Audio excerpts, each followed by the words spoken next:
All right, so guys, you are welcome to the part 2 of our lecture series on risk management. And now we are going to look at the practical approaches to deal with transaction risk because we identify transaction risk as the risk of you transacting today, and at the time that you want to make payments, the exchange rate has changed for you. And when it changed unfavorably, then it means that you are going to suffer risk. So we want to look at the practical ways of dealing with the risk. So in that we have the internal or the non-derivative, and we also have the external and the non-derivative. Now, what we are going to do here is, so we have basically managing transaction risk. Managing transaction.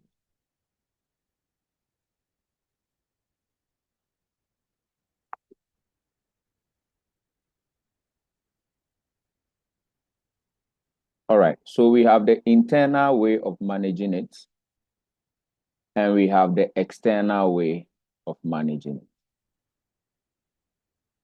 Now, here we are going to talk about invoicing in home currency as one of them.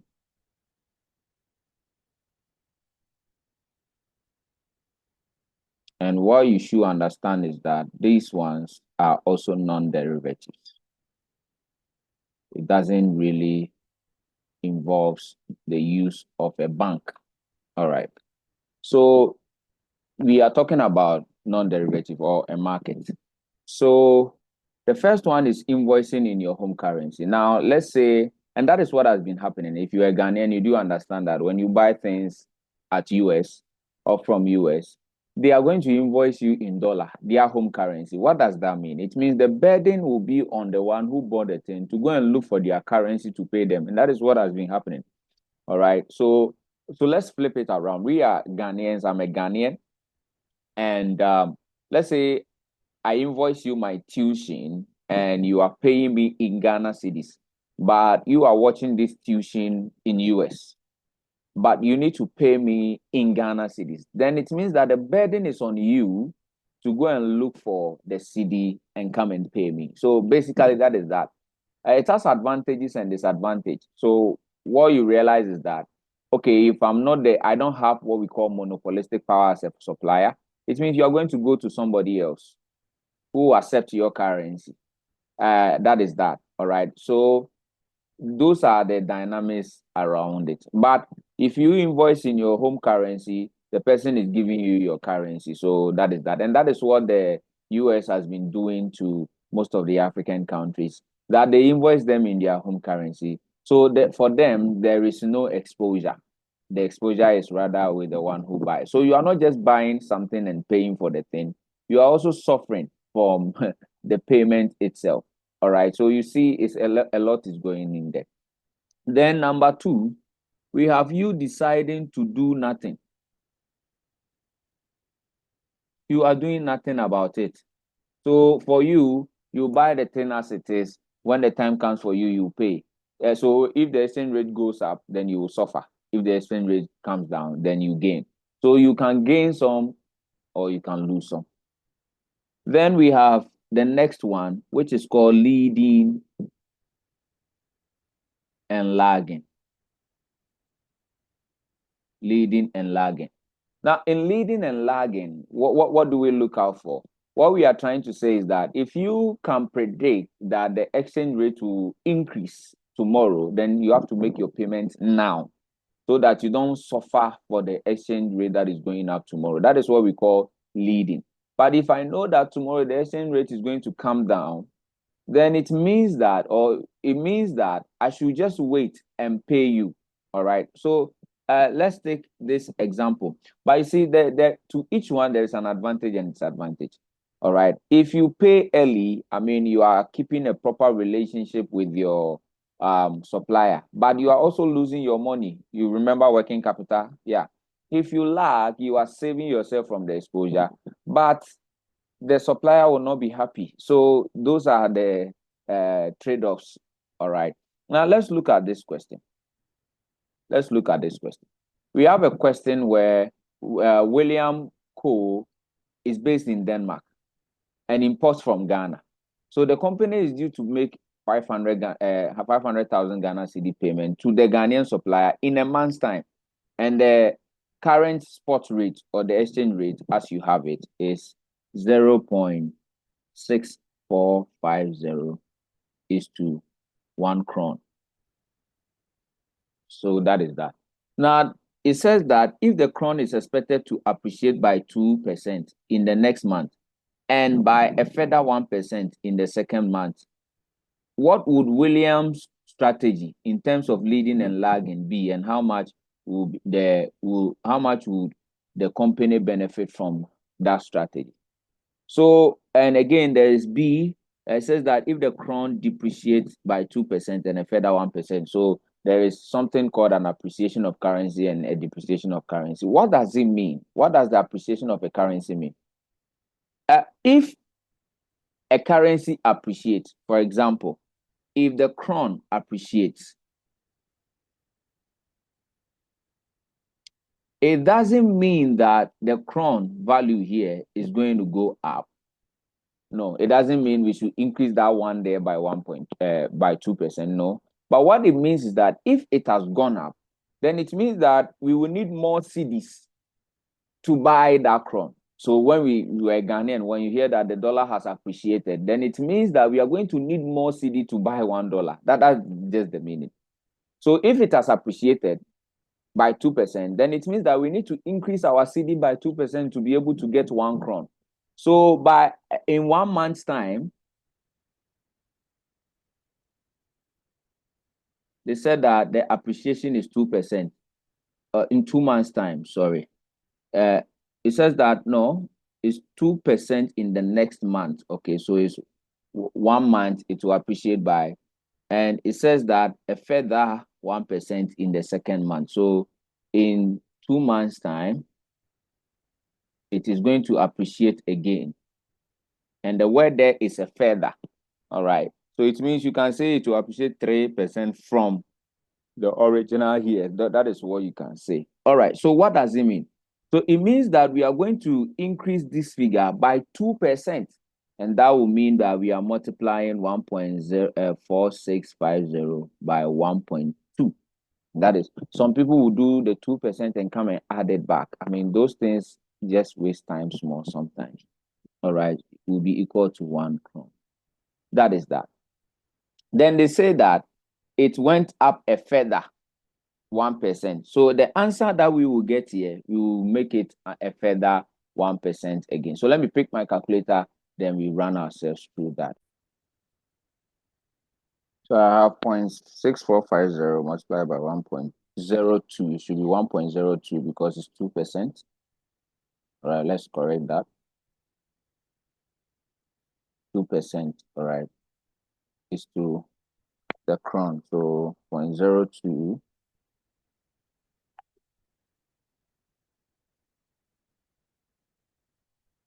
okay, so that gives me 0.6579 is to a KR. So that is that. So the guy had 500,000 to pay. If he's to pay now, this is the spot rate. If he's to pay 1 month's time, this is it. And if he's to pay in 2 months' time, what will happen is that it's either we take this same figure and appreciate it by 3%, or we keep this one and do the further. So 0.6579 multiplied by 1.01. All right, so multiply by, so that gives me 0.664444. All right, 645, sorry, to 4 decimal places is to a kron. So and I've always told you that do not be shy to do the if more or less divide, because if you have 0.6450 is to 1 kron or 1 kron, and you have 500,000 cedis, what will it be? That's what you want to find out. So you see that it's a concept of a division. So if you are to pay now, it will be 500,000 cedis divided by 0.6450. So you have 500,000, 0.6450. That gives you, in terms of his crown, 775,193.80. Yeah, so that is that. If he is to pay it in 1 month's time, so this one is leading, pay it now. If he is to pay it in 1 month's time, what will happen?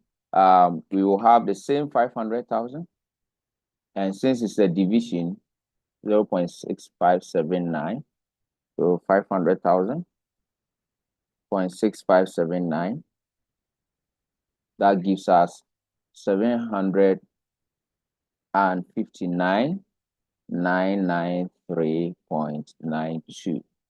All right, if he does it in the second month, what is going to happen is that the same 500,000,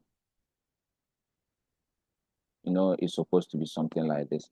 So 500,000 divided by 6645.6645. Let's see how that one would be. 0.6645. That is 752,445.45. So if you are the one making such a payment, what are you going to do? In this one, there's a clear case of you lagging. So because this is the one that is going to cost you a little.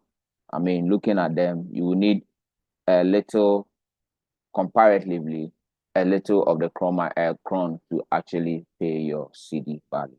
So basically, that is that. When we flip the tables around, and now it is depreciating, of course, then now, if you are paying it now, it will still be the same thing, 775.80. But if it is going to depreciate, then it means that we will need less CDs to actually get the crown. So what we're going to do is that it will now be 0.650. It is going to depreciate by 2%, so it will be multiplied by 0.98. That is it. Okay, that is that.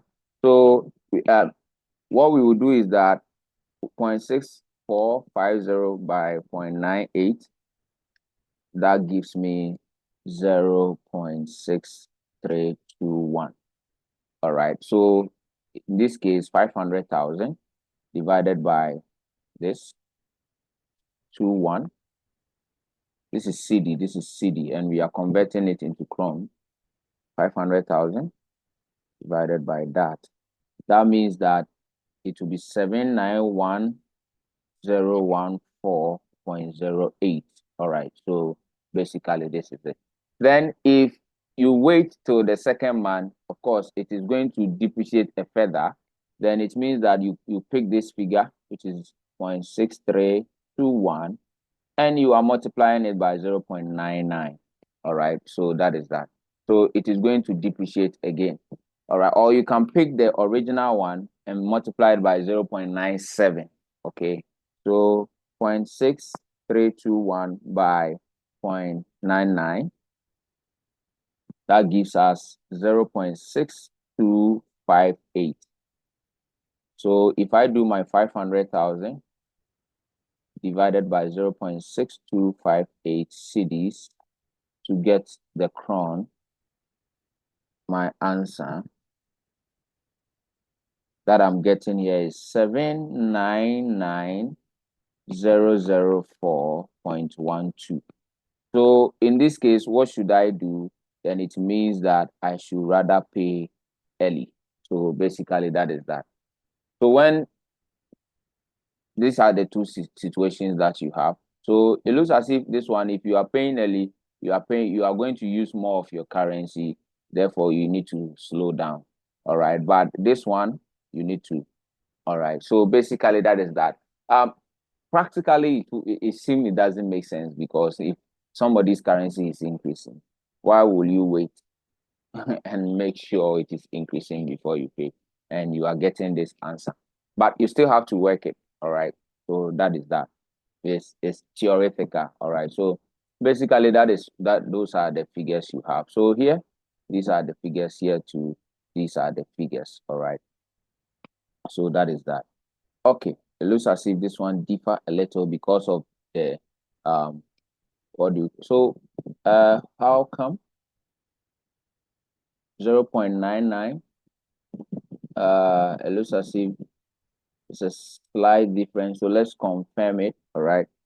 So it was 0.6321 multiplied by 0.99. Okay, so you need to check this. You need to check this. All right. So this side. So if you pay now, this is be your rate. If you do it, this is it. And so you need to kindly check this. All right, because the figure that you get for multiplying 0.6321 is different. So kindly check this. So this will be your correct output. All right. So basically that is that. All right. So that is how you go about it. Okay, that's how you go about it. All right. So therefore, pay early in this one, but this one you can actually slack small. So that is how you do leading and lagging. All right. So that is that. Then we go to matching. The fourth one is to talk about matching. Now, what is matching? Matching is simple. You are matching receipt. So you match receipt against payment. It's a very simple concept. You can interpret it to mean, say you have a company here. Let's say you are in Ghana. I like using Ghana because, of course, I'm a Ghanaian.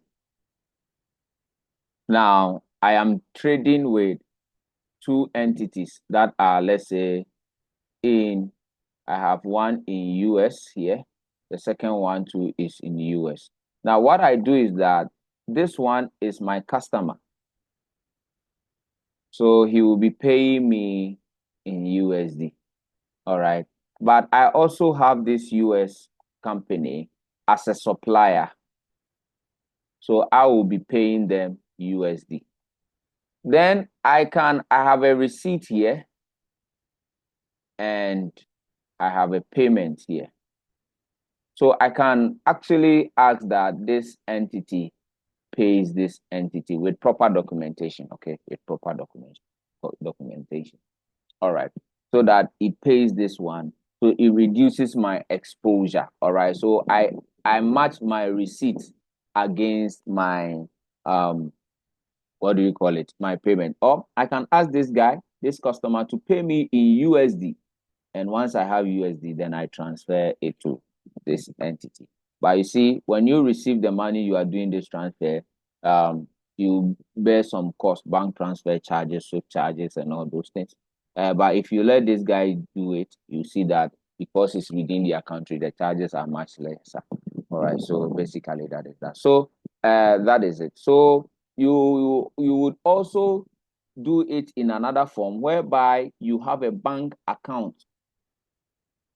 in US so that this customer pays you into that bank account in US. Then you do the transfer yourself to your supplier who is also in US. So you have a foreign account. All right. So that is that. The bank account can be in US or it can be in Ghana. All right. So you receive the foreign, you transfer the foreign. The charges are a little different. You know, you need to understand these bank accounts, foreign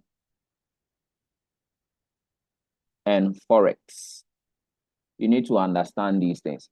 The foreign is good for international transaction. It is not meant for withdrawal. No, it is not meant for withdrawal. It is meant for payment outside. So if you are going to buy dollar, for example, with a bank, you need to actually have knowledge about the currency you are buying. Is it a foreign or is for forex? Because the forex, you can also withdraw it here in Ghana and spend it. Okay, so this one is far more expensive than this one. All right, so that is that. Because for this one, it will always be for international transactions. So that is that. So get the difference between the two. Even if you are going to open a bank account, I think you should have knowledge of this to know what to do. All right. That is that. So we have the next one to be netting. Netting, we always use netting among multinationals to deal with intra-group transactions. Okay. So this in this case, you work in a multinational that has a subsidiary in Nigeria, let's say in South Africa, in Ghana. When you are trading among yourself, you can net off the payment within yourself so that the money to transfer, the last amount to transfer is very minimal to avoid all those form of charges. All right, the transactions cost in them. All right, so we are going to these are your steps to deal with netting, and we are going to use this example to deal with that. So I say that step one, you set up your table as it has been given to you. Then you enter the amount, converting them into one common currency. We call the settlement currency. So find the settlement currency. Sometimes the examiner will give you the settlement currency. Sometimes he may not. But the settlement currency is always easy to determine. So these are one of the simple things you can do. It's very, very easy. All right. So we have the netting. So let's set up our table. So it says that maximum group has 3 companies, one in Germany, Hong Kong, and in the US. The following intercompany transaction took place for the first quarter of 2011. And so this is the paying subsidiary, this is the receiving subsidiary. Maximum has introduced a system of multinational netting, all right, to minimize the number of intergroup payment, so that this one doesn't pay this one will pay this one, no. So we have the dollar as the settlement currency. But you see, even if this statement is not there, you can do yourself a favor and you see these are 3 currencies. You see the dollar is taking dominance in terms of the conversion. So that one becomes automatically your settlement currency. All right. So that is that. So what do? We set up our table as given in step 1. So we have the receiving subsidiary, and we have the paying subsidiary. All right. So the subsidiaries, these are how they are arranged. So you have Germany, you have Hong Kong, then you have US. These are nice places to have holidays, right? Germany, Hong Kong, and in US. Then after you have been able to do this, the next thing that you do is to total the receipt and also total the payment. And this is how we are going to go by them. So let me shift this small. Good. And open this side. Good. So I'm going to create a receipt, total receipt, then total payment, then the net. All right. So we said that the US dollar is the settlement currency. So you put your US and everything is in million. So you put million. See, I wrote CD because I'm a proud Ghanaian. Things may not be right now, but we trust God. We will make good decisions. All right. So we have between Germany and Germany, there is nothing. Hong Kong and Hong Kong, there is nothing. But you can see that Hong Kong needs to pay Germany 10 million euro. So, and like I've said, always take the pain to find out whether you are dividing or you are multiplying. So if you take this one, for example, this is an euro and a dollar. So if 0.6919 is equal to a US dollar of 1, okay, so 1 US dollar, then we are converting 10 million. how much will it be? So clearly you see that the x will be attached to this, and if you want to find the x, you have to divide. So you know that it is a division, so you are settled. All right, so now let's find out how do we go about it. So here it will be 10 divided by 0.6919. All right, so that gives me 14.45. So that is what we have. Then you come to this side, there's another one here. The same thing, HSC. So you could see that if the Hong Kong dollar is equal to 1, 11.2475 is equal to 1. How much will 5 million be? Is X. So you find out, you realize that it's a division. So all of them is actually a division, as you found out. So you have 5 million, then you are dividing it by 11.2475. Okay, so that gives me something like a 0.44. So basically that is that. 12 million is already in dollar. Settled. This one too is 16 million already in dollar. It's settled. Then I have two spaces here to fill, right? And first one is pound. Euro. So 6, then you use your euro conversion divided by 0.6919. And here we go. So 6 divided by 0.6919 gives me 8.67. All right, then the last one, 20 here. I'm converting this 20 HSK. Okay, so the HSK and pound. So this one was euro. Sorry, I always say pound, but it's actually euro. So between this one and this one is euro. So you do that. But between this and this is this side, all right, because this is US.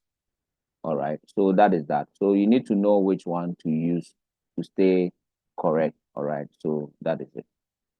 Because Germany doesn't spend dollar. All right. So it will be 20 over 7.7821. That gives me 2.57. So the next phase, as you see, is to add across to identify the total payable or the receivable.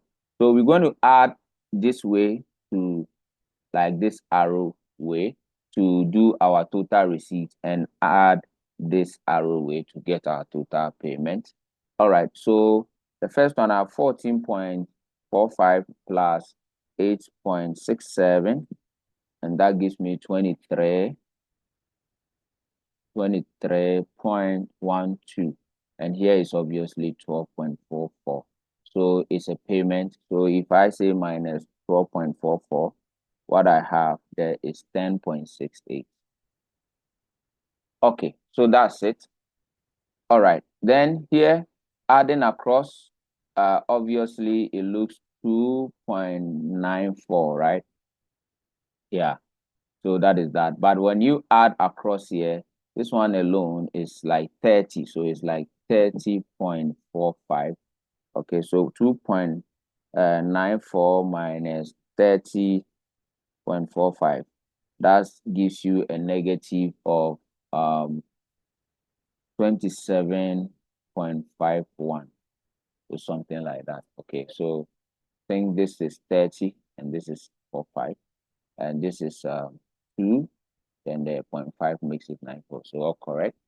Then when you add like this, you are having, this is 28, right? And if you add across like this, you add this one across, you have 8.67 plus 2.5. That is like 11.17. So 28 minus that is giving me 16.83. Okay, so basically that is what I have. All right, so you may have to take your time and also work it across. All right, so that is that. Let me, yes. All right, so now when you are done like this, what is left?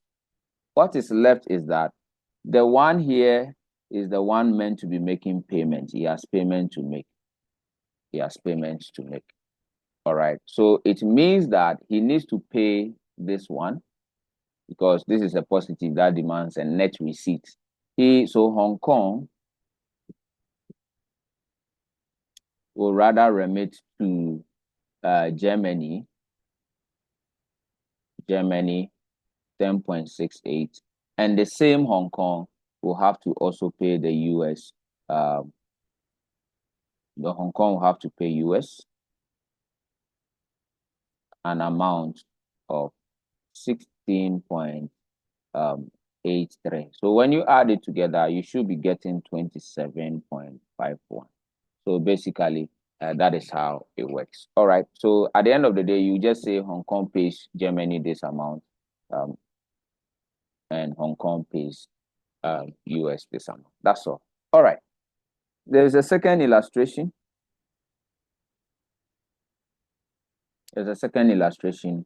These figures were left in 4 decimal places, but that is it. Okay. So you get some slightly different answers, but it's the decimal. All right. So everything. Okay. Now you have another illustration, and clearly, as you see, it's roster, and this is it. So you set up your table as it is, and this time round, I think the settlement currency is the pound. All right, the sterling is it. So you fix in the figures, try to convert accurately.